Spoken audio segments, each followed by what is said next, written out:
Es un honor para la Asociación Médica, para el Instituto de Formación en Salud, tener la presencia de este destacado colega, más también el lanzamiento de su libro, un prestigio, un hombre de la zona, de una amplia trayectoria, así que un verdadero gusto y honor. Quiero agradecer al doctor Rubiolo por el acompañamiento de todos los colegas, de los pediatras, de todos los amigos, pacientes, de la trayectoria que tiene acá el doctor, y para seguir trabajando juntos. Así que, bueno, gracias a la Sociedad de Pediatría de Rafaela, y bueno, dejarlos con este destacado profesional y ser humano para presentar y para que podamos aprovechar todos de esta charla, ¿no? Así que bueno, gracias y bienvenido. Dos palabritas nomás por Sociedad de Pediatría para nosotros, los que nos formamos en Santa Fe. Juan Carlos es un referente, nos ha formado a muchos de nosotros desde los 20 y tantos años, cuando ya han pasado unos cuantos años, todo eso. Y bueno, y es para nosotros, principalmente para los más veteranos, es un gran gusto tenerlo nuevamente. Así que le agradecemos que se haya venido. Gracias. Bueno, yo debería decir gracias y el gusto es mío, y de verdad, el gusto es mío de estar acá y poder hablar con ustedes. Me dan bueno, para ir directamente al grano,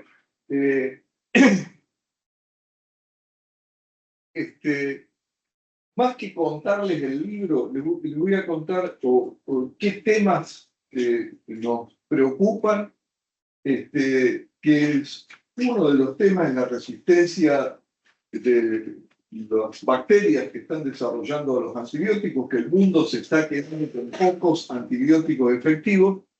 Y el otro tema que nos preocupa es que tenemos vacunas muy efectivas, pero cada vez hay más pérdida de confianza en las vacunas. Los dos temas pueden parecer muy aburridos, pero espero que no. Si bien voy a contar historias viejas, quiero empezar con una que es muy actual. El miércoles 11 de marzo de ahora entró Francesca al hospital de niños, venía desde Arocena, ingresa con dificultad marcada para tragar, con espasmos musculares. Hasta 2 días antes la nena estaba sana, era una nena que corría, estaba sana. Se descartan tóxicos, que era lo que correspondía, y entonces los médicos se plantean, esto es una enfermedad aguda, ¿será por virus o por bacterias? Esto es una cosa común que sucede todos los días en la guardia. Esto que parece común, será por virus o bacterias, durante 2000 años, en realidad, la humanidad pensaba que las enfermedades venían por problemas en el aire, de ahí el nombre de malaria, para que se daba el paludismo, o por castigos religiosos, o sea, pero el hecho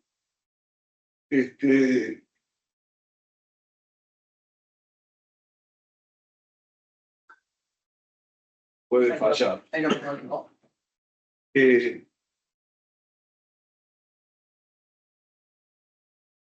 Con las flechitas.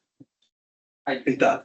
El hecho que cambiara la historia, en realidad no partió de un médico, sino de un sastre vendedor de telas de Holanda, que en 1600 y pico quería ver el tramado de sus telas, y entonces empezó a pulir vidrios para observar bien las telas.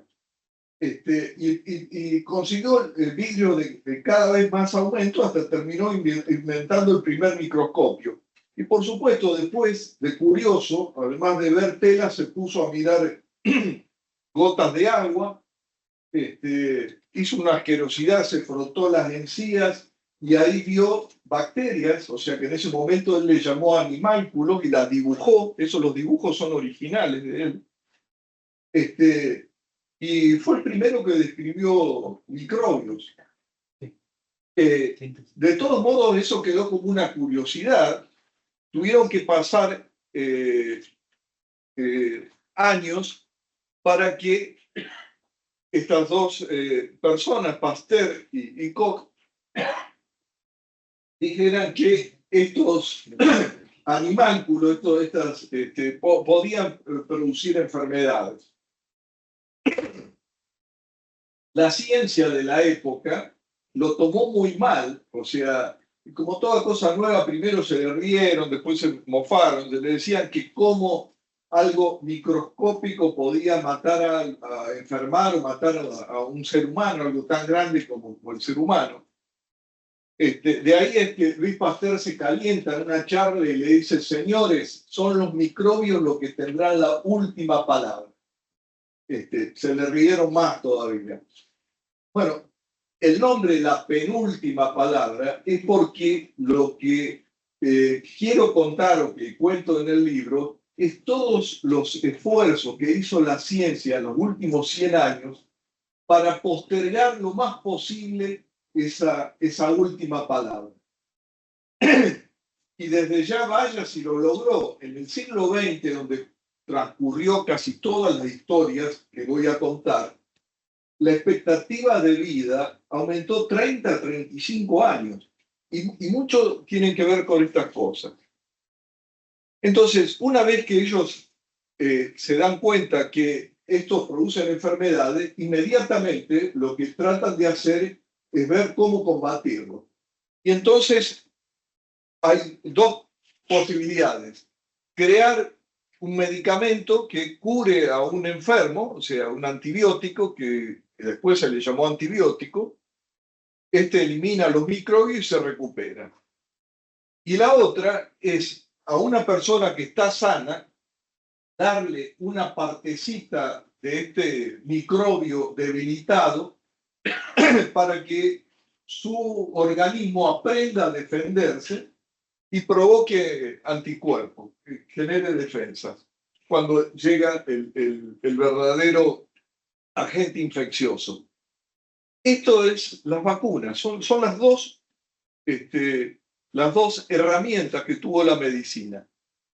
En esto tiene un papel fundamental Fleming, que era un científico medio distraído, o sea, bastante despelotado, brillante, pero se va de vacaciones y deja su laboratorio con la cápsula de Petri, donde había una bacteria que se llamaba estafilococo, se la olvida arriba, deja las ventanas abiertas, o sea que se contaminaron, esas bacterias contaminaron con hongo.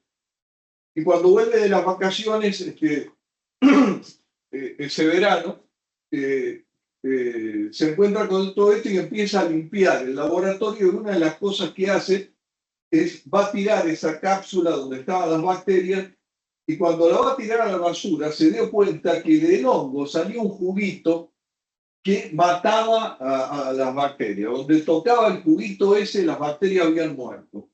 Ese juguito fue la penicilina.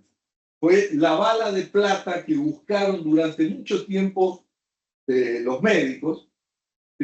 O sea, tener un antibiótico que destruya los microbios sin destruir al hombre. Estas fotos son de 1942,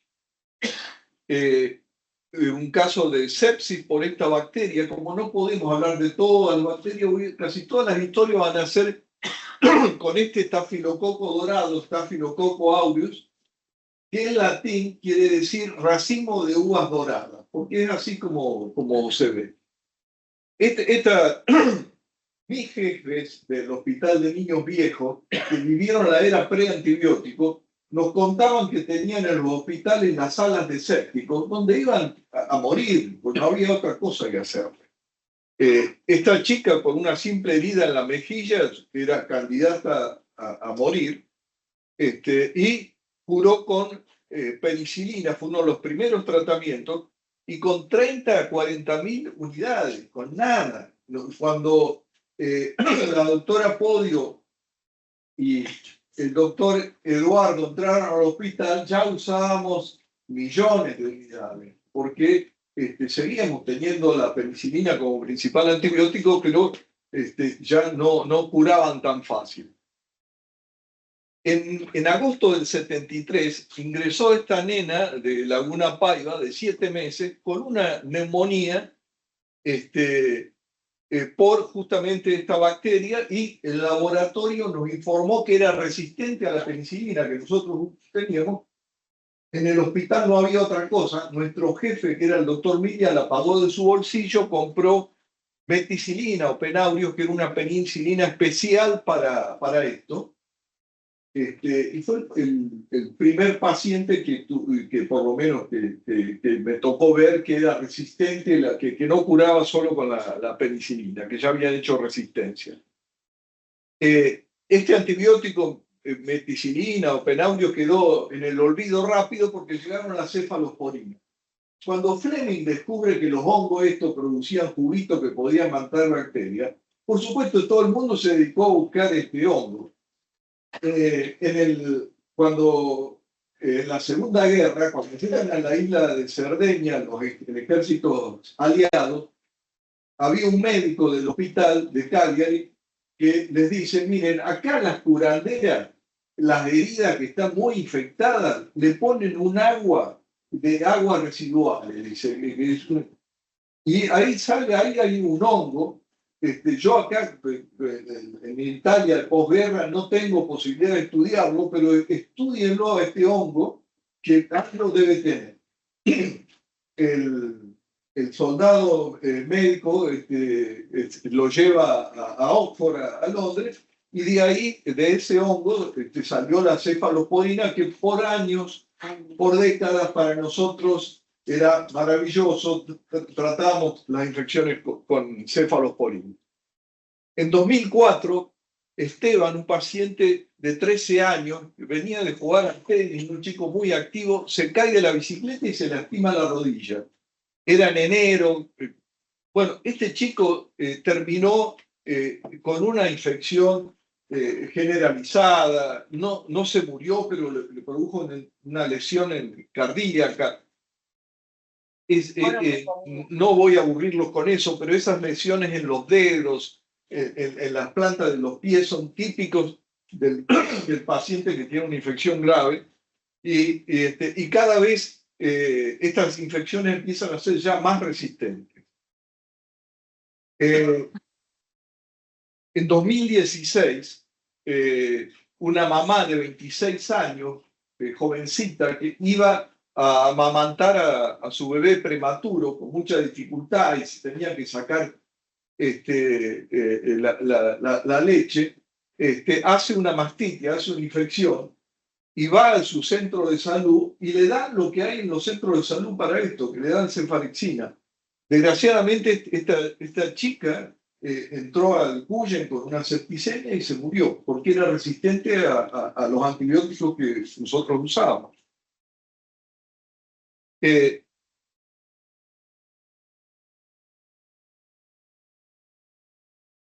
Miren, la resistencia a los antibióticos es ya una de las principales causas de muerte en el mundo.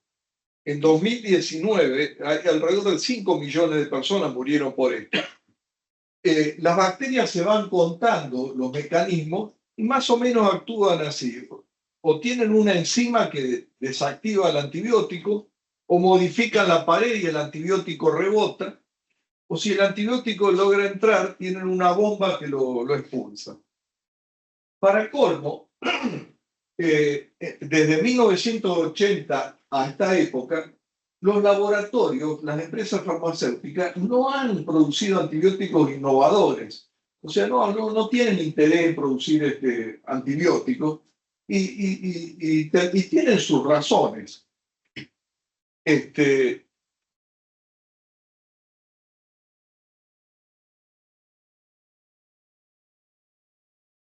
Miren, esto de nuestro hospital, el 72% de nuestros bacterias, estafilococos, son resistentes a los antibióticos que tenemos disponibles o al alcance. ¿Cuáles eran los pasos en la vida de un antibiótico para tratar una infección X cualquiera? Tras 10 años de desarrollo se lanzaba la X-micina. Para recuperar la inversión, los laboratorios necesitaban que los médicos hagamos muchas recetas. La X-micina ingresaba a los medicamentos cubiertos por la Seguridad Social y entonces las ventas crecían rápido y también la resistencia. 20 años más tarde, al vencer la patente de la X-micina, esta puede ser fabricada por laboratorios de muchos países y es accesible a todos los pacientes. Sin embargo, ya no puede curarlos. A todos, muchas bacterias se vuelven resistentes. O sea, cuando pasan muchos años, los antibióticos ya pueden ser fabricados por laboratorios nacionales y de muy buena calidad. El problema es que ya no suelen ser eficaces. ¿Qué pasa con las infecciones respiratorias que entramos en esto? Ante un chico postrado y con una infección febril, lo más probable es que sea un cuadro viral, una gripe y que no necesite antibióticos. Sin embargo, en Estados Unidos, 40 millones al año reciben antibióticos y solo en un tercio se justifica. Y en Argentina, el 43% reconoció haber tomado un antibiótico, en el 70% de los casos recetados por un médico. Pero la verdad es que el médico tiene riesgos. O sea, si el chico, o hablo del chico porque uno es pediatra, pero hace una infección bacteriana severa y se tiene que internar o algo, y uno no le dio el antibiótico, uno se siente culpable y es lógico que lo puedan demandar. Si al revés uno da un antibiótico y el cuadro era viral y no lo necesitaba, le estoy aumentando el costo, estoy exponiendo uno de los efectos secundarios que siempre todos los medicamentos pueden tener, y estoy aumentando la posibilidad de desarrollar resistencia. Pero en este caso es poco probable que alguien nos demande. Entonces, cuando uno está en una guardia, en situación de estrés, es hasta entendible que por allí haya sobremedicación de antibióticos. ¿Cómo evitar esto? ¿Cómo cubrirse? Con la reconsulta. Es importante marcar de cerca, o sea, volver a citar, o sea, no cubrirse dándole antibióticos, sino es observarlo, citarlo. Sé que los encargados de las obras sociales me van a maldecir por esto, pero es más valioso esto y ahorrarían medicamentos, plata en medicamentos, si la invirtieran en ese control. Y lo otro, promover estudios rápidos. Yo espero que los médicos del siglo XXI tengan cada vez más posibilidad de test rápidos, que ya los hay, nada más que todavía no están al alcance, que permitan ante este chico que está con 39 grados, en 10 minutos saber si hay una infección bacteriana o si es viral y no hace falta darle antibiótico, inclusive saber qué antibiótico le debo dar para hacer algo más preciso. Bueno, lo que dije, esto de la OMS en el 2021, la escasez de antibióticos innovadores favorece la aparición de farmacoresistencia. O sea, para salvar vidas se necesitan antibióticos y evitar que las bacterias desarrollen resistencia. Para fabricar estos antibióticos hay que hacer grandes inversiones y después hay que poner barreras a la venta. Entonces, las farmacéuticas no lo están fabricando, porque un poco dice, voy a invertir 10 años en un medicamento que después, si es bueno, vos me vas a decir, no, cuídenlo, no lo den, recetando, aparece medio contradictorio. ¿Cómo resolver este dilema? Los ingleses, que tienen varias cosas odiosas, pero en salud pública son muy buenos, en vez de llamar a un médico, llamaron a un economista para que resuelva ese problema, que es el que lidera el estudio de la resistencia. Entonces, el tipo propone que los estados aporten fondos para pagar desarrolladores de antibióticos eficaces, desvinculando la rentabilidad del volumen de venta. O sea, los laboratorios, los estados le van a asegurar tal dinero si fabrican antibióticos eficaces, pero eliminan el imperativo comercial de que un laboratorio venda nuevos antibióticos en grandes cantidades, factor clave que favorece el desarrollo de resistencia. Por supuesto, si bien está bajo, no es menos importante el lavado de manos diario que la población lo debe hacer, el saneamiento. Sé que en Rafaela están luchando para evitar los basurales, Sí. viniendo de afuera se la ve muy limpia Rafaela comparado a otras ciudades. Y lo otro, las vacunas. Sobre el lavado de manos, fue impresionante. En 2009 fue cuando apareció el alcohol gel, y fue impresionante cómo, cuando la gente se acostumbró, cómo disminuyeron las diarreas o cómo disminuyeron otras enfermedades transmisibles. Y lo mismo pasó durante la pandemia de COVID.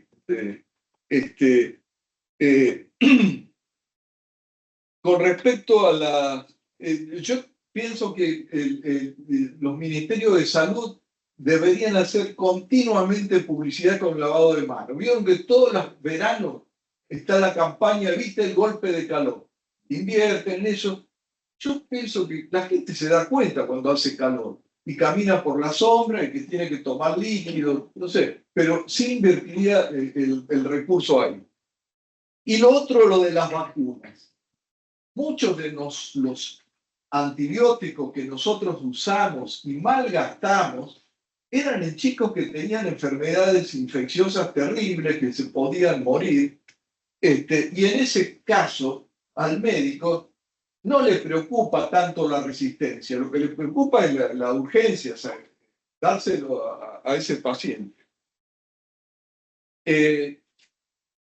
No teníamos las vacunas. Claro. Muy rápido, ¿de dónde surge las vacunas? En el fines de 1796, Jenner extrajo el pus de la viruela bovina de Sara, una ordeñadora, y se lo inoculó a James Philip, el hijo del jardinero, y que se infectó con la viruela de las vacas, hizo una enfermedad leve, se recuperó, y un mes y medio después Jenner le infectó la viruela humana que estaba matando montones de gente a este chico, y James no enfermó. Y repitió eso con otras 22 personas con éxito. Hoy iría a la cárcel, pero mucha de la historia de la medicina fueron cosas así heroicas. El segundo paciente el segundo chico que probó fue su hijo, un lactante, ¿no? Pero vos sabés, cuando termine voy a aprender. En 1885, Joseph Meister es mordido por un perro rabioso. Luis Pasteur estaba probando, agarraba de la saliva de los perros con rabia, se la metía a los conejos para atenuar el virus, y hasta ahora no se había usado, y la rabia es 100% mortal. Entonces, acá la única posibilidad es probar la vacuna y anduvo. Anduvo también que el hombre murió recién a los 60 años, en 1940, y se suicidó, porque el día que entraron los alemanes a París, él era portero del Instituto Pasteur. Bueno, ¿todo esto para qué? Para hablar de 3 o 4 enfermedades viejas y olvidadas, que los médicos viejos creo que tenemos esa responsabilidad. En el 77 entró una nena de 4 años mordida por un perro, que después nos dimos cuenta que había sido mordida por un perro. Porque para nosotros era una encefalitis y pensamos que virus, pero nuestro jefe, Pedaletti, que era un viejo zorro y que había visto casos de rabia, fue el que nos abrió los ojos. Es terrible, nunca más vimos morir, pero es terrible ver morir un chico sano por rabia. Ahora, la rabia está controlada en Argentina, pero no está erradicada. En 2008, en Jujuy, murió un chico de 8 años mordido por un perro.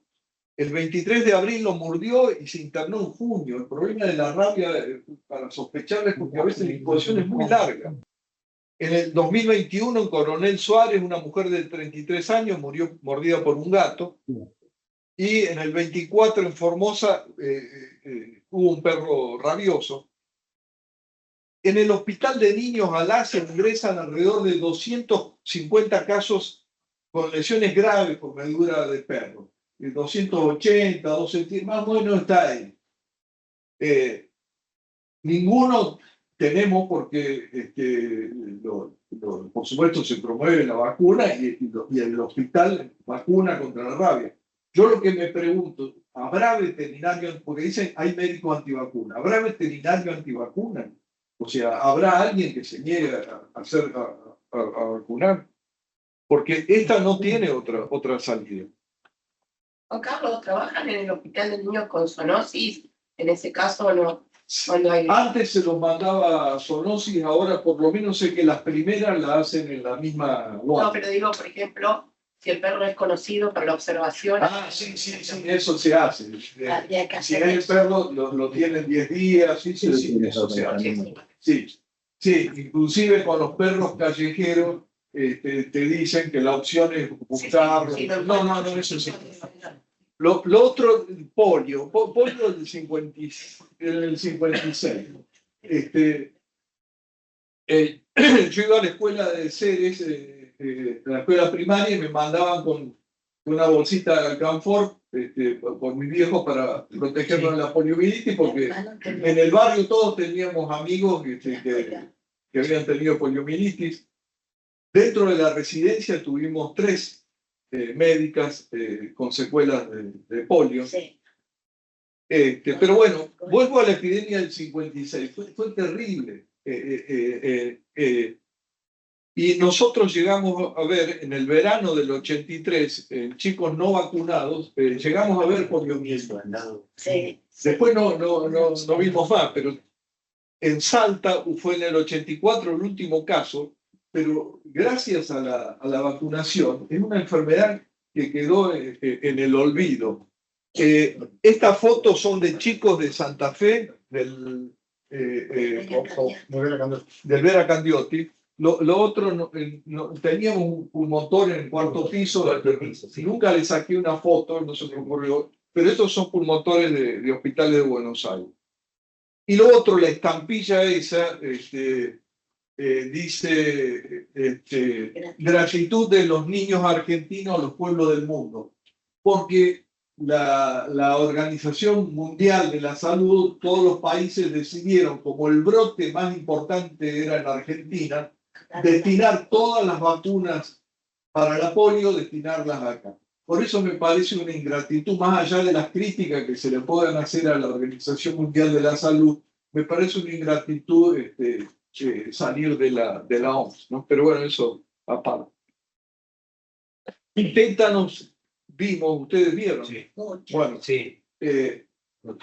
Chica recién nacidos hermosos que al 7º día se arqueaban, empezaban porque habían nacido de parto domiciliario y le habían puesto tela de araña, que es un buen cicatrizante en el pupo, en la cicatriz. Pero por supuesto, la tela de araña, alguna espora puede transmitir y eran el mal de los 7 días porque hacían tétano. Sí, las fotos son del Red Book, no son fotos mías. Pero bueno, esto, y también vimos en escolares, se erradicó con la vacuna en embarazadas, ¿no? Y en chicos, no vimos más. Yo pensaba que nunca más en mi vida, digamos, tos convulsa en Argentina muy rápido. El brote del año pasado hubo más de 1.200 casos, triplicó en los últimos 5 años, murieron 11 y este año ya llevamos 3 muertos. Uno en Santa Fe. Y esto también, la tos convulsa que ustedes se acordarán, un chico grande, bueno, es un mes, 2 meses tosiendo, es molesto, pero la tos convulsa en un menor de 6 meses lo mata. Sarampión también, en el 74 tuvimos 78 internados, chicos no vacunados, internados graves, y se nos murió 16, el 20% se nos moría. Y seguimos teniendo muertes en los 70, en los 80. La última epidemia que vimos fue en el 1998. Se había iniciado el brote en Buenos Aires y había muertes en lactantes. Entonces, cuando tuvimos este primer caso, el 31 de agosto, fuimos al ministerio y pedimos que bajaran la edad de vacunación a los 6 meses. Y fue la última epidemia. Y justo con esa epidemia, Argentina incorpora la vacuna triple viral contra el sarampión, paperas y rubiola al calendario gratuito y obligatorio. La rubiola, teníamos unos 4 casos al año de chicos que las mamás enfermaban con rubiola, estaban embarazadas y tenían chicos con daño cerebral. También eso, gracias a la vacunación con la triple viral, Argentina, la OPS la declaró país libre de rubiola y de síndrome de rubiola congénita. Meningitis, esta es una bacteria terrible que matan en horas a veces, que hay antibióticos efectivos, pero a veces uno no llega a tiempo.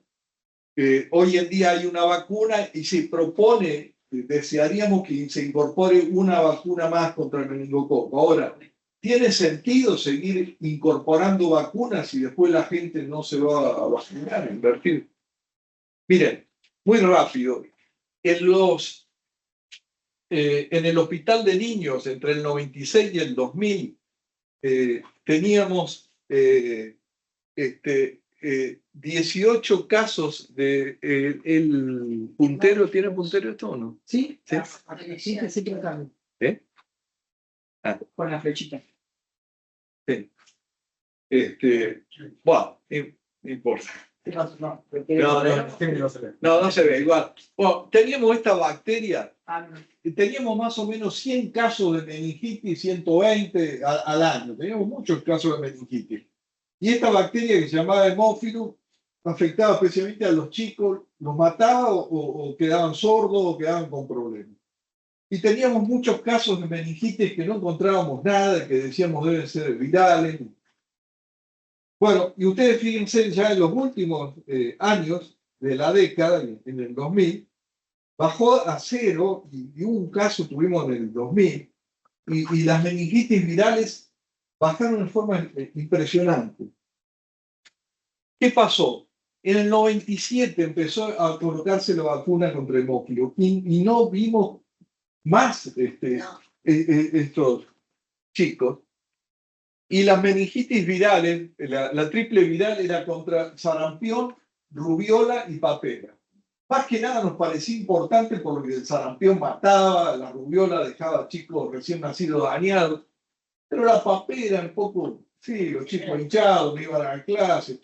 Sin embargo, esas meningitis que nosotros creíamos que eran por virus raro, qué sé yo, cuando mandamos al Malbrán, a María Cecilia Freire, los estudios, los análisis, ella nos avivó que todas esas meningitis eran por el virus de la papera. Y ahí nos enteramos que el virus de la papera muchas veces no da la hinchazón que esperamos los médicos, sino que directamente da encefalitis. Fue impresionante esa caída en los casos de meningitis de así, también se vio a partir de la triple viral.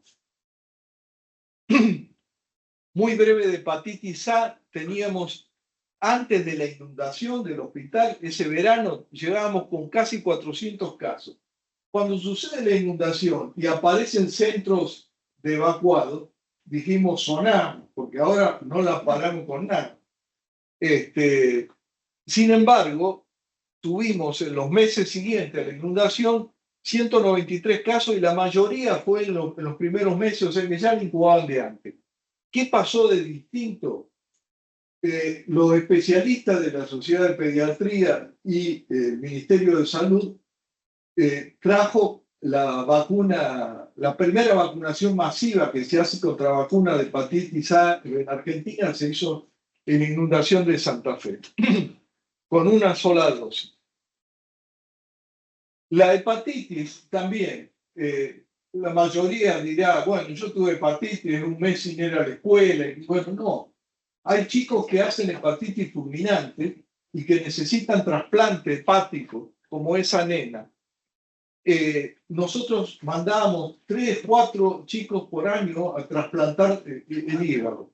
Hasta el 2005, el 60% de los casos de falla hepática fulminante que requerían trasplante era culpa de la hepatitis.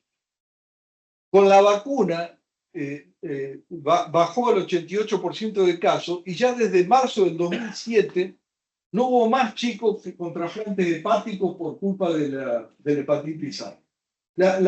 Fue impresionante. Cuando los líderes infectólogos que programaron esto publicaron, dice, la primera experiencia fue durante las inundaciones de Santa Fe. Fue una de las cosas positivas. ¿Por qué traigo esto? Porque ahora en Estados Unidos han decidido sacar la vacuna contra hepatitis A y hepatitis B. Y yo creo que para nosotros sería un error copiar eso.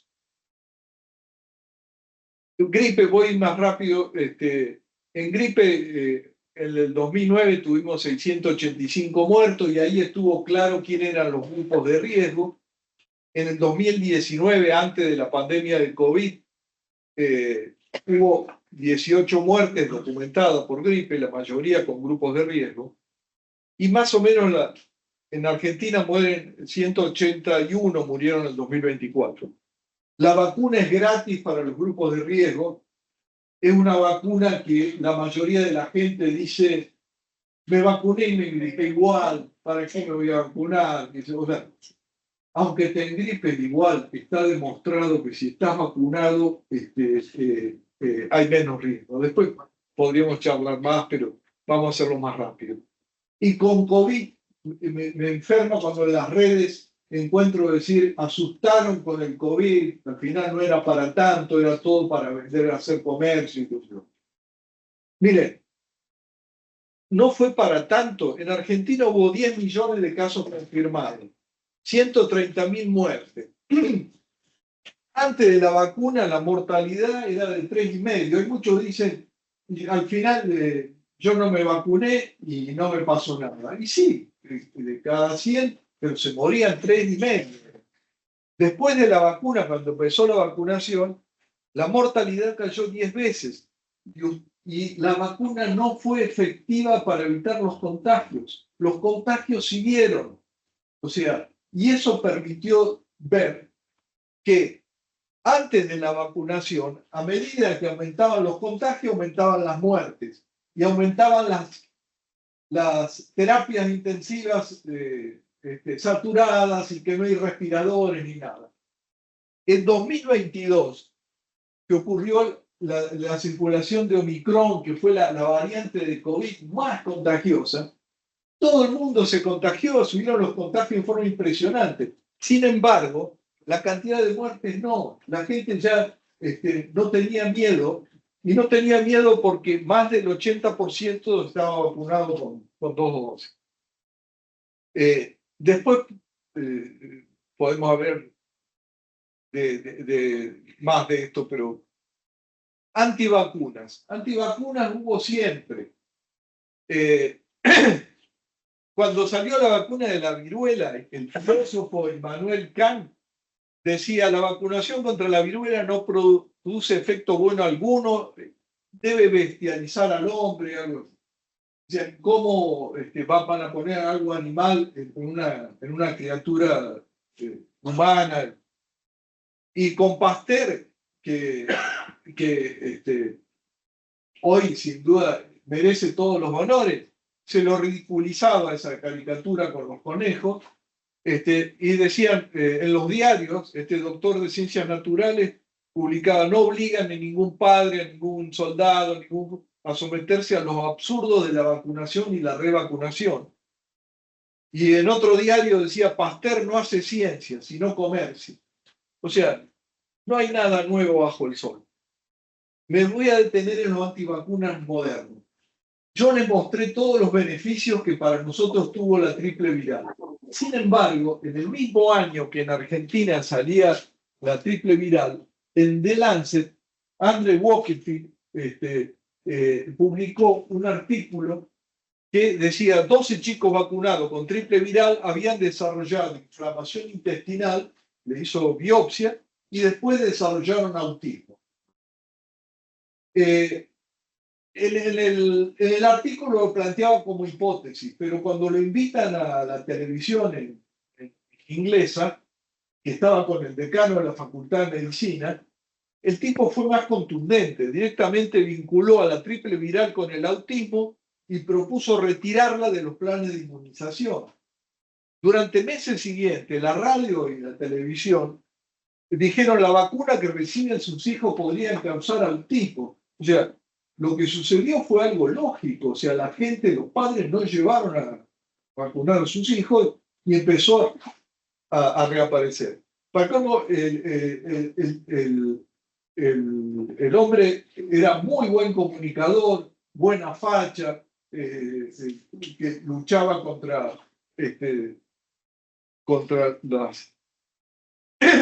los negocios de las vacunas. Un periodista, Brian Deere, que durante 6 años revisó las historias clínicas, laboratorio, las demandas, entrevistó a familiares y médicos de cabecera de cada paciente. Porque Wakefield era gastroenterólogo, no era neurólogo, no era pediatra, no era infectólogo. La hipótesis de él era que la vacuna inflamaba el intestino, que el intestino absorbía partes de proteínas que se llaman aminoácidos que iban por la sangre y dañaban el cerebro. En realidad, cualquier hipótesis en medicina es válida y está bien, así avanza la ciencia, pero después hay que demostrarlo si es verdad lo que uno supone o no. Bueno, este tipo, el periodista, dijo, a pesar de que se afirmaba que los 12 chicos eran previamente normales, en 5 de ellos estaba documentado que sufrían problemas de desarrollo preexistente. A 3 niños nunca les fue diagnosticado autismo, solo uno tenía claramente autismo. Y lo más grave, en 9, la histopatología del intestino fue normal o con inflamación escasa. Los informes fueron cambiados a resultados anormales para respaldar la hipótesis del artículo. El periodista hizo lo que no habíamos hecho los médicos o el staff ir directamente a los laboratorios, pedir los vídeos de las biopsias y llevarlas a otros narcopatólogos para verlas y entrevistar a cada médico y a cada familia. 10 años después, Lancet publica el mismo artículo, nada más que con un sello rojo que dice que es falso. En 2008 hubo un gran estudio en 600.000 casos donde demostró claramente que el autismo es preocupante. ¿Hay aumento de casos de autismo? Sí, pero no tiene que ver, no pasa por la vacuna triple viral. Al médico le retiraron la matrícula para atender en Estados Unidos, en Inglaterra, perdón, y bueno, se fue a Texas y hoy en día fue uno de los líderes antivacunas. En Texas, en estos momentos, hay un brote de sarampión, un sitio y ustedes habrán escuchado ahora que el mundial que va a empezar dentro de poco dice, si usted va al mundial, qué sé yo, esté bien vacunado, fíjese de tener las vacunas triple viral, porque en Canadá, en Estados Unidos y en México hay brotes de sarampión y hay casos de muerte de sarampión. Esto parece ridículo en el siglo XXI, porque antes nos aconsejaban, si iba a un país de África, tener cuidado, qué sé yo, pero que vivan estas epidemias de nuevo no tiene sentido. Y termino acá con Francesca. Francesca tuvo tétano, estuvo gravísima. La manejaron muy bien, eso es todo el equipo de terapia intensiva del Hospital de Niños. A los 30 días pudo salir de la terapia y estuvo unas semanas más y ya está de alta, sin la traqueotomía ni nada.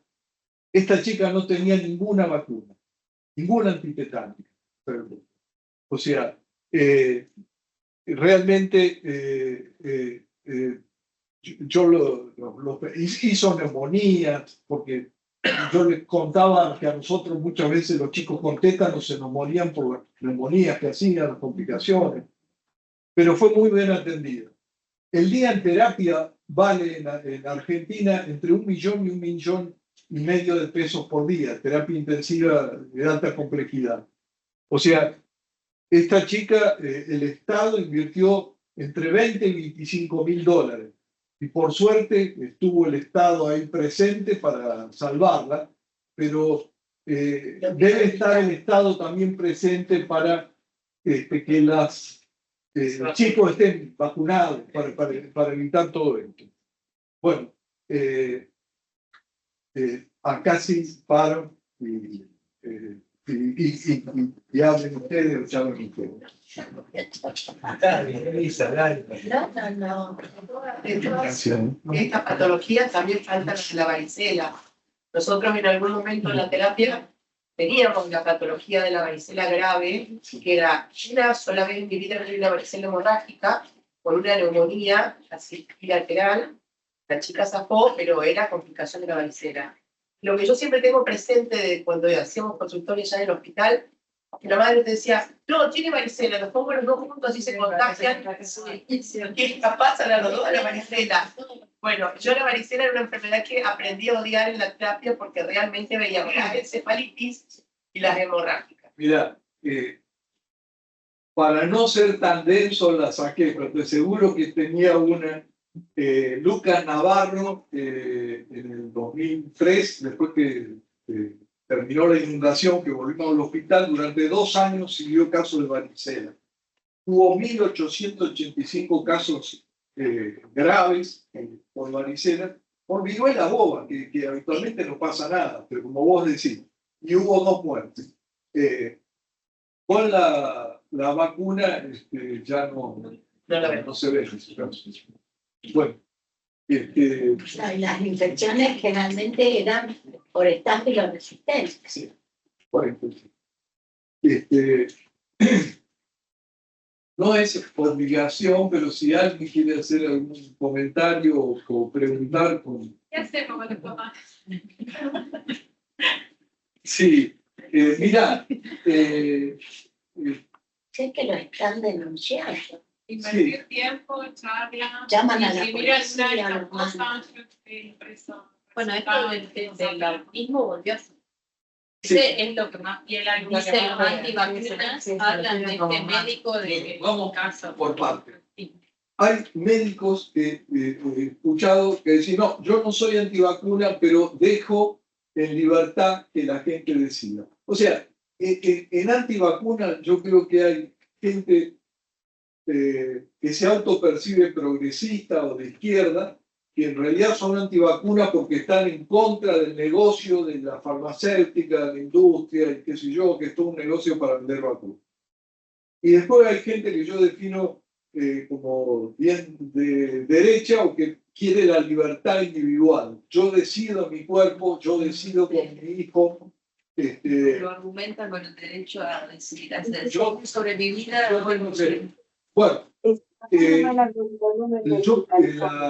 está claro que eso no funciona así. O sea, no basta, como algunos me dijeron, bueno, si vos querés vacunarte, pero yo no basta eso.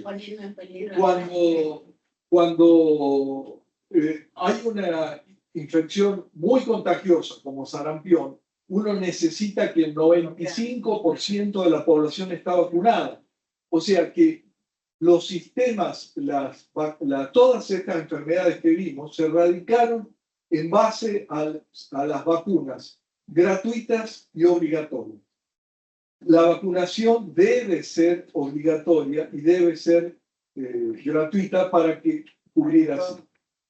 Es probable, yo a veces cuando terminé de atender los últimos años, aparecían padres que cuestionaban, generalmente eran padres universitarios o con formación.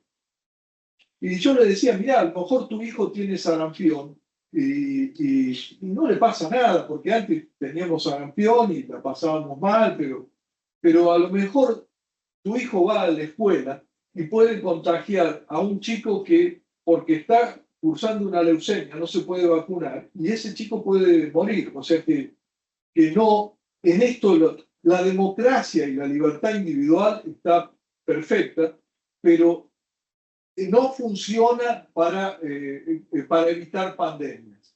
Para esto funciona el concepto de solidaridad. Si vamos a vivir en sociedad, hay ciertas reglas que, aunque no les guste, tenemos que aceptarlas.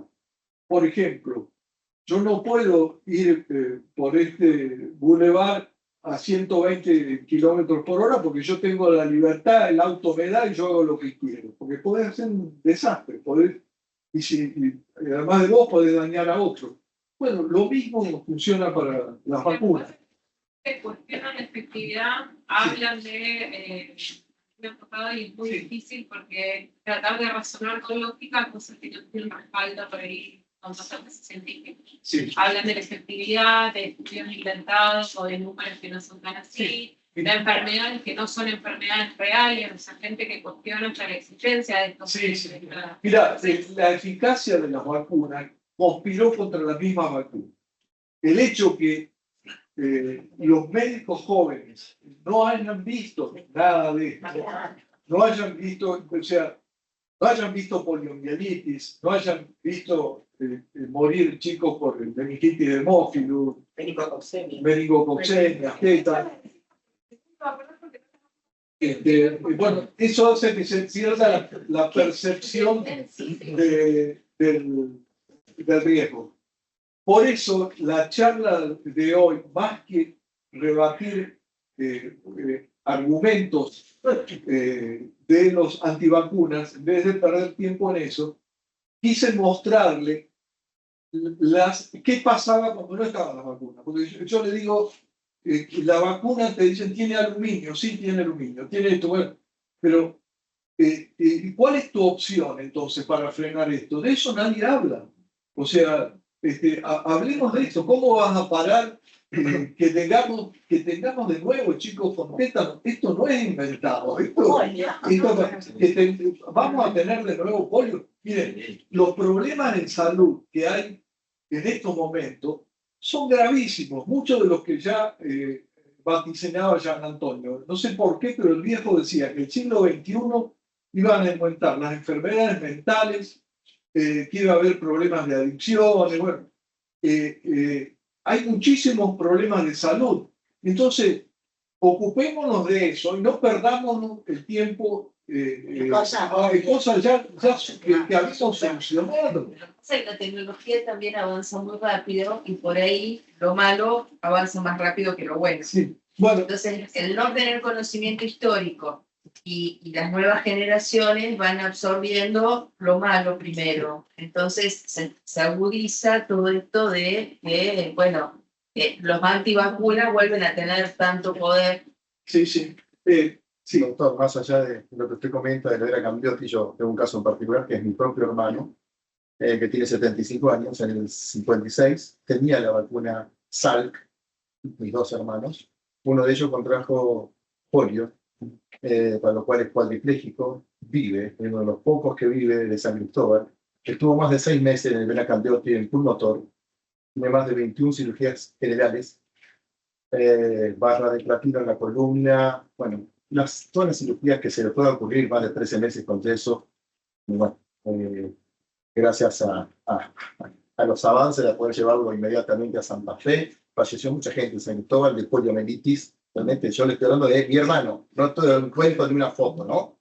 Para que todos se enteren. Este chico a los 28 años se recibió de abogado, a los 35 de juez, ahora está en un hogar pero no cuadripléjico, desarrolló toda su vida, lamentablemente le tocó, pudo sobrellevar todo esto, pero desde los 5 años estar en silla de ruedas y someterse a tantas internaciones y tantas cirugías con una vacuna que se colocan 2 o 3 gotitas Pero estaba vacunado. con la sal. Mirá, no la sabía. ¿Y qué? La No, sal. no. Lo que pasa es Y que ahora me dice, hermano, se enfermó, el otro no se enfermó.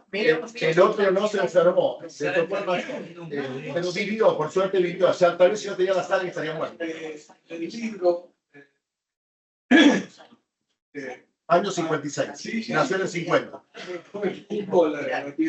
En el libro hay un capítulo que se llama Parálisis y Levantamiento, donde cuento la epidemia. Y hay un testimonio que me autorizó de Alejandro Ellis, que es un pediatra infectólogo famoso. Él es secuelado de polio y él recibió una dosis de sal.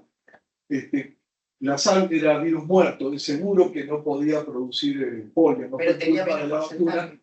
Pero no, cuando vos vacunas en sucio, cuando ya estás en plena pandemia, como por ejemplo, dentro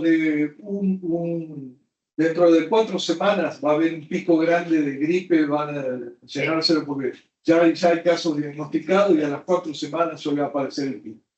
Cuando la gente se vacune con la gripe, ya está, tarda, la vacuna antigripal tarda por lo menos 2 semanas en hacer anticuerpos y ser efectiva. Entonces, el que se vacune ahora y dentro de 3 días se agarra una gripe machaza, yo lo entiendo la bronca, pero está. Por suerte, después salió la Sabin, que es la vacuna atenuada, que fue mucho más efectiva y más fácil de usar. Pero bueno, de esto, ahora se volvió a usar la sal, porque ya la polio estaba erradicada. Y entonces, como la vacuna sal es totalmente segura porque era virus muerto, se dijeron, bueno, si ya tenemos la polio controlada, volvamos a usar la sal. Hay otras razones.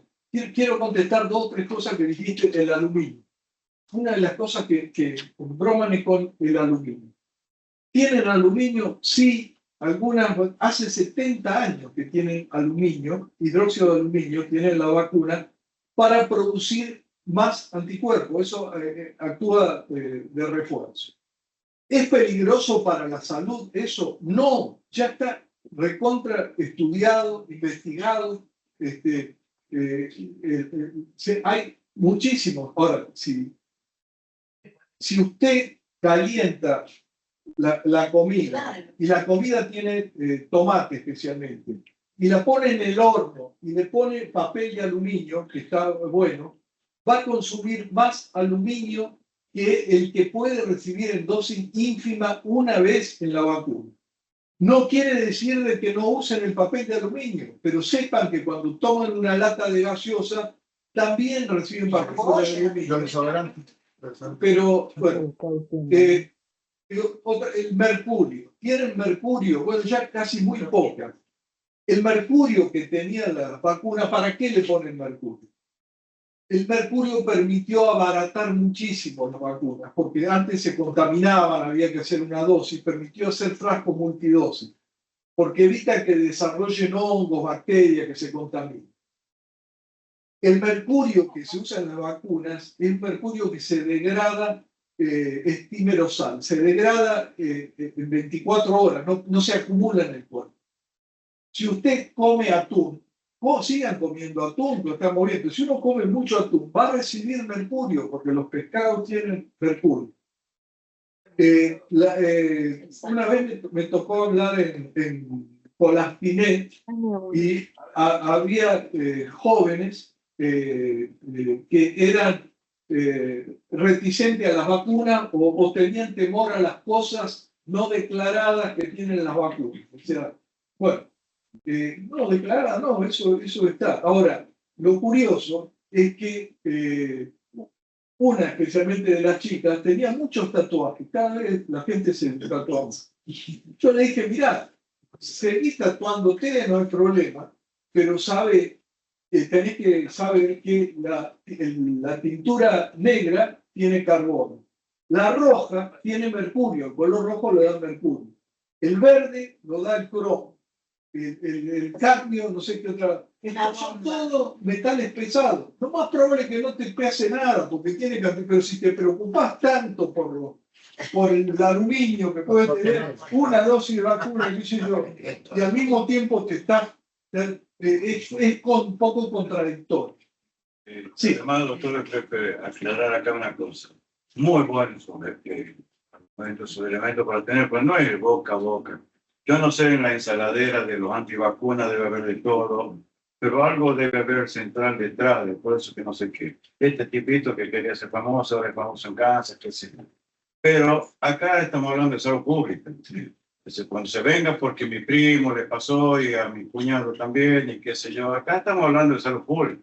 Los chicos estos que eran todas las fotos de los chiquitos por la poliomielitis, los sarampiones que no tenemos, la varicela, lo que decía la doctora Sonia recién, de todas las complicaciones que hemos visto, que hoy felizmente no las tenemos. Estamos hablando de salud pública. Y creo que se cree más de lo que se sabe y se quiere creer más, se está tras de creencias. Lo que sí sabemos, pongamos la realidad de salud pública. ¿Te gustará o no esta obra? Pero es salud pública, en el COVID. Eso es clave lo que planteas. O sea, tenemos que ser bien claros desde el Ministerio de Salud, desde las autoridades. Por eso fue bastante preocupante, muy preocupante, que se le diera al Congreso de la Nación para que vayan los antivacunas a exponer, que estuvieron 6 horas y no demostraron nada. Ojo, yo creo que la ciencia se equivoca, lo sabemos, pero los errores de la ciencia se corrigen con más ciencia, no con brujería. Claro. Y los antivacunas deben ir a discutir al Congreso, pero a un Congreso científico, Claro. donde se tienen que presentar pruebas, datos, y no un tipo que se le pega los metales en el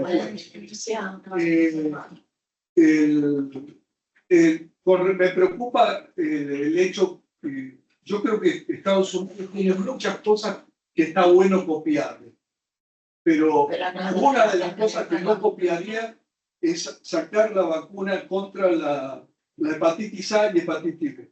¿Qué argumenta el actual capo de salud? Ustedes saben que no es médico, es Robert Kennedy, que es un abogado antivacuna.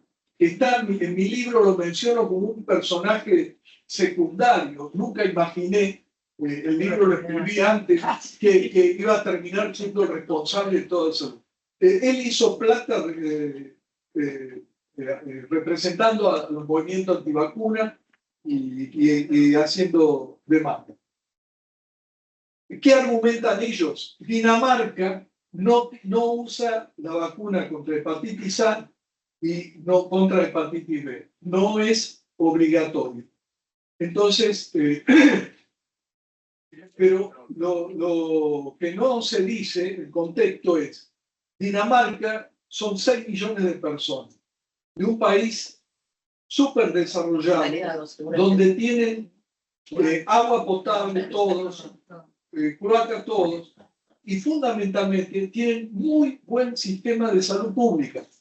Cosa que Estados Unidos es contradictorio, porque Estados Unidos tiene las mejores investigaciones científicas se dan a través de Estados Unidos, pero al mismo tiempo la salud no llega a todo. O sea, para nosotros decir, porque en Dinamarca no usan, no lo voy a hacer, ni el que vive en Puerto Madero y va a comer a un restaurante de 5 estrellas o Michelin, no sé cuánto, sí, va a estar seguro, porque el ayudante de cocina a lo mejor vive en un barrio que no tiene cloaca y no puede contagiarlo. Entonces, y con las inyecciones que se hacen los yanquis de drogas, pero bueno, Sí, El problema es una pregunta. Supongamos que yo sea antivacuna. sí. Yo quiero saber, ¿el Estado me puede obligar a que vacunas son obligatorias porque está en peligro la salud pública? Sí. Y si hay, ¿cuáles podría yo vacunarme sin que perjudique a terceros? Eso quisiera saber más. En otro país, no, actualmente. Sí. Las vacunas obligatorias son las que están en el calendario de vacunas. Está, donde está, esas son las vacunas obligatorias y que antes de entrar en el calendario tienen que probar eficacia y seguridad a todos niveles.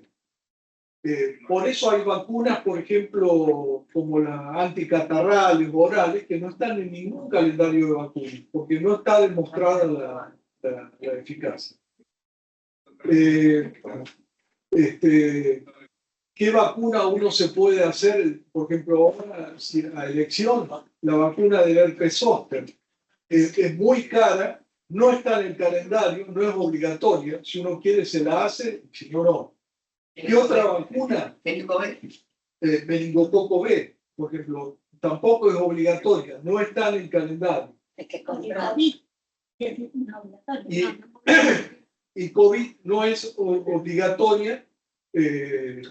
Sí, por ejemplo, para los mayores de 65 años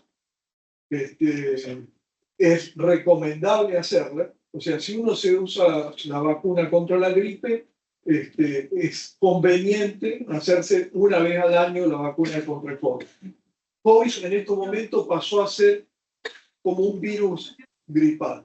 La mayoría de las veces, si se enferman, la gente va a tener un cuadro gripal, febril, y no va a pasar nada, pero a las personas de riesgo está demostrado que hay mayor cantidad de inflamación. Es decir, ¿me puedo tener idea de la gente que se vacunó contra el COVID en Argentina? ¿Qué porcentaje? Bueno, el 82% recibió 2 dosis. O sea que los antivacunas se vacunaron. En ese momento, cuando hay miedo, la gente... Sí, después todos los decretos, se dejaban en primer lugar, los Antivacunas será una yo siempre digo que mis charlas no apunto a los antivacunas, porque los antivacunas son fundamentalistas, o sea, tienen una actitud religiosa. Yo creo esto, yo no creo. Y si hay una palabra que no debe existir en la ciencia es creer, o sea, demostrarlo. Y lo digo sabiendo que he tenido que ir cambiando, porque bueno, a todos nos ha pasado como médicos, que lo que hoy creíamos que era efectivo, después no lo es. Pero bueno, esa es la historia. ¿A quienes apunto? Yo a los que no siendo antivacunas tienen dudas, y es lógico. En la época de Pasteur, le publicaban todo eso en los diarios, pero la diferencia es que había muy poca gente alfabetizada. ¿Quién leía el diario? Ahora, al cambio, acá no tendremos en Argentina red de agua potable para el 100%, pero les aseguro que todo. Y la prédica antivacuna llega muy rápido. Yo digo de los antivacunas, bueno, si querés no vacunarte, no hagas proselitismo, porque si son menos del 5% de la población, no les va a pasar nada a ellos ni a nosotros. Inclusive van a estar protegidos y van a decir, yo no me vacuné y no me enfermé. Pero el objetivo es que aceptemos los antivacunas, pero que no pasen del 5%. Pero pasaron más del 5%. Pasaron. Ahora sí. Hay que bajar. Sí, Eduardo, ¿no? Senado, sin comentario. No, estaba. ¿Vos leíste? Me quedé pensando en la diapositiva de la nena con tétano. Sí. Porque a mí se me murieron cuando estaba en la terapia. Gutiérrez, 2 tétanos. En esa época, lo único que teníamos era lo salté de suero con 20 ampollas de diazepam adentro. Y abríamos la chapa y la cerrábamos al suelo mejor. Sí. Entonces ahora cuando veo a esta nena que tiene su hermosa asistencia respiratoria con todos los chiches, digo, ¿cómo cambió también la tecnología? ¿Cuántas cosas dejamos de ver? Sí, sí, sí, seguro. Yo la iba a ver seguido y les dije eso, mirá, me decían ustedes, nosotros les poníamos diazepam, Sí, 20 y una ampollas de sonda para diazepam. digo, y más o menos a los 10 días nos hacían neumonía. Bueno, Sí, esta chica hizo todas las complicaciones, pero Tenía tiene asistencia. muy buena asistencia. traqueotomía. Y la traqueotomía de los 10 días. Sí, toda la historia. Y se fue vacunada, porque el tétano, para el colmo, es una enfermedad que no deja inmunidad. O sea que si no se lo vacuna, puede uno volver a tener tétano. Por eso, a la gente, por ahí hay gente que dice, no, yo estoy en contra de la vacuna del COVID, las otras no. Pero hay gente que dice no a las vacunas, ninguna vacuna. Bueno, yo lo llamaría a la antivacuna, le mostraría a esta nena y le diría, mirá, nosotros en el hospital viejo tuvimos un chico que tuvo tétano y al año siguiente volvió a tener tétano, porque no se lo había vacunado. ¿Qué haría con esta nena cuando el año que viene se corte y se pueda agarrar tétano otra vez? ¿Vos qué decís? ¿La vacunamos o no la vacunamos?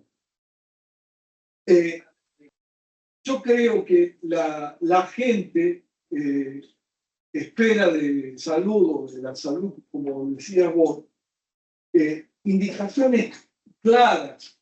Yo creo que la gente tiene derecho a elegir de qué color se quiere teñir el pelo, tiene derecho a elegir la inclinación sexual, tiene derecho a elegir si quiere ser hincha de Colón o de Colón, pero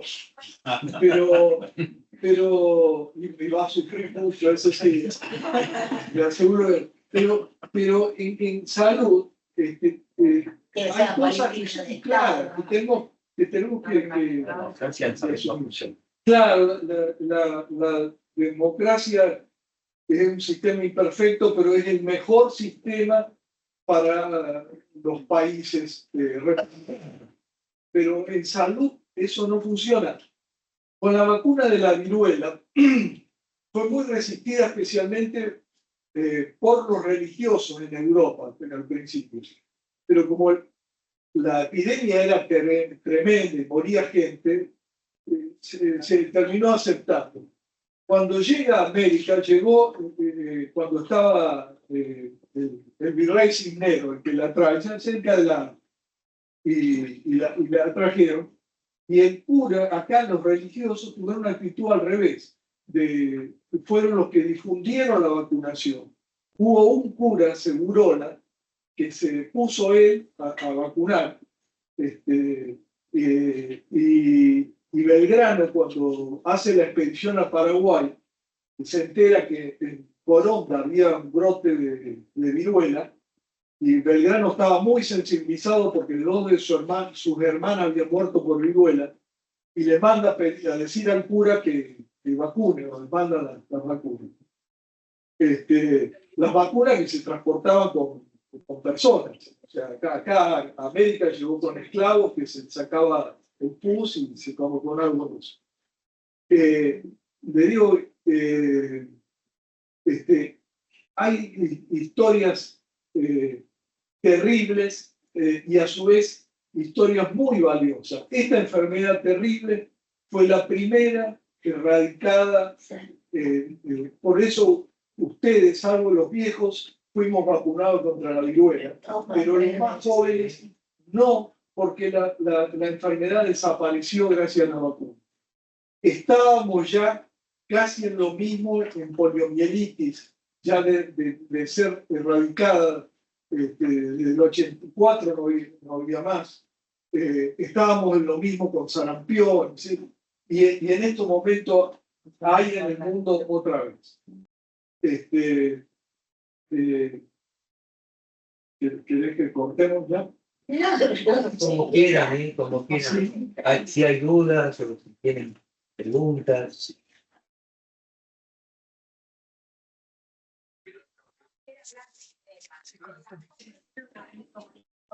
Ella siempre quería hacer a usted, yo encontrar más, no tengo ni idea de la viva. Quería saber si podía explicar el científico. Bueno, yo decía que la medicina es ciencia. Bueno, a veces milagro también. Y que fue un milagro le tocaba. No, bueno, no todo es antibiótico. Lo que tuvo tu mamá fue una infección que en ese momento no teníamos bien claro, pero pero en Argentina nos aparecían chicos que tenían diarreas con sangre, hacían insuficiencias renales.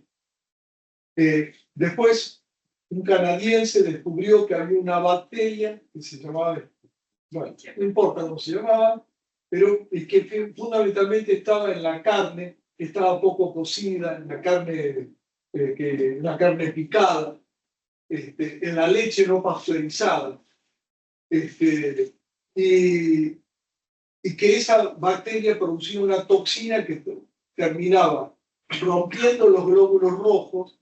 Esos glóbulos rojos taponaban el riñón, y por eso a la enfermedad también la llamábamos anemia urémica, porque no orinaban y hacían anemia importante.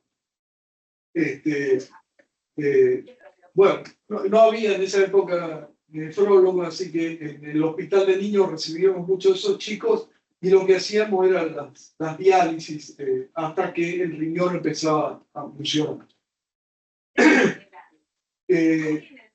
Esa bacteria, los casos, teníamos en el hospital 15 casos por año de urémico monoide. En los últimos años tenemos nada más que 4, y de los 4, solo 2 necesitaron diálisis. Allí lo que hubo no fue que se descubrió un super antibiótico nuevo contra esta bacteria, sino que mejoró el saneamiento. El saneamiento, bueno, es clave el lavado de manos, es clave no darle comida, como indicábamos antes, bifecito jugoso, poco cocido, porque eso puede ser vehículo de la bacteria. Es clave si uno no comprar carne picada, dar leche pasteurizada.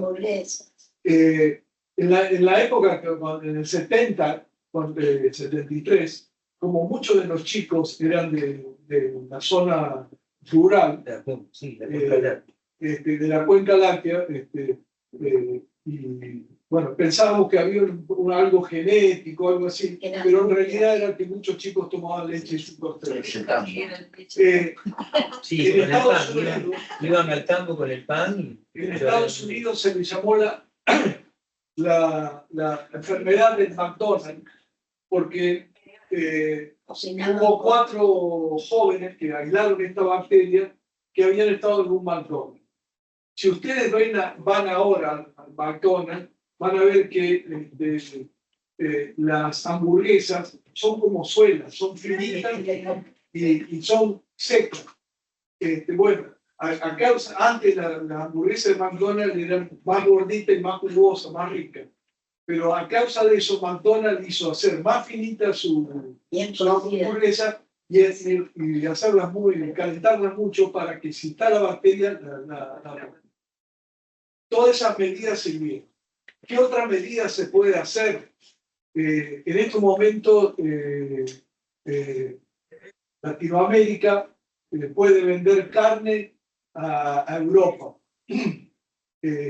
Y rechazaron la carne del principal exportador de carne, que es Brasil, porque los europeos controlaron y está prohibido ponerle antibióticos para criar vacas. Y ellos lo usaron. Una de las cosas que más provoca resistencia, no más allá de los médicos, son los feedlot, cuando se les daba Antibióticos. Argentina, por lo menos en eso, hasta ahora se está controlando, eso no se le pone más antibióticos. Pero ¿para qué le ponen los antibióticos? Para que no pase esa. En resumen, si van a darle carne picada a un chico, no la compren en la carnicería. Compren ustedes pedazos de carne, píquenla en su casa y cocínenla bien. No les den el cubito de carne como daban nosotros.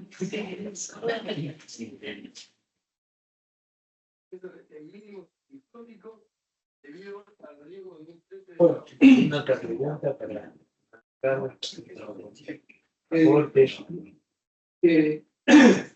yo les agradezco mucho que hayan venido. Muchas gracias por la atención.